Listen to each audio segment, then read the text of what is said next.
En mission officielle en République démocratique du Congo, le secrétaire général adjoint des Nations Unies chargé des opérations de maintien de la paix, Jean-Pierre Lacroix, a échangé le jeudi 4 septembre 2025 avec le président de l'Assemblée nationale, le professeur Vital Kamerhe, accompagné des membres du bureau et du représentant de la Commission Relations extérieures, Défense et Sécurité et celui de la Commission Droits de l'Homme. La rencontre a porté principalement sur le processus de paix en cours en RDC et sur l'accompagnement des Nations Unies au processus de Washington et de Doha. Jean-Pierre Lacroix a expliqué que cette mission, effectuée à la veille de l'ouverture de la 80e Assemblée générale des Nations Unies, s'inscrit dans la continuité de sa précédente visite en février dernier. Elle vise à réaffirmer l'engagement constant de l'ONU en faveur de la paix et de la protection des civils dans la perspective d'une paix et une stabilité durable en RDC et dans la région des Grands Lacs. Les diplomates onusiens ont salué l'engagement conjoint de la RDC et du Rwanda à s'inscrire désormais dans une dynamique de paix à travers le processus de Washington.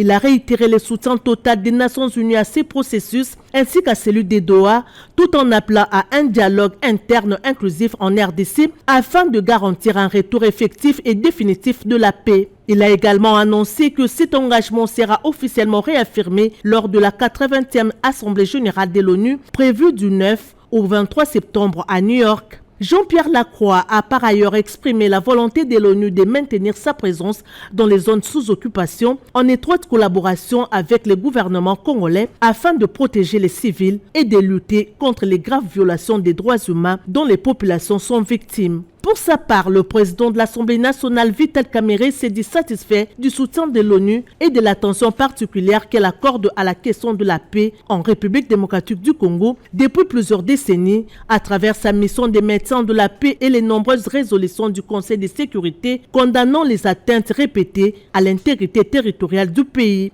Il a salué l'initiative des Nations Unies de conjuguer leurs efforts avec ceux du gouvernement congolais pour protéger les civils et mettre fin aux drames humanitaires dans les zones sous occupation, une préoccupation majeure du président Félix Antoine Tshisekedi Tshilombo. Après Kinshasa, Jean-Pierre Lacroix se rendra à Bunia, dans la province de l'Ituri, où il doit rencontrer les autorités provinciales, les acteurs de la sécurité, les représentants de la société civile, les communautés locales ainsi que le personnel de la MONUSCO.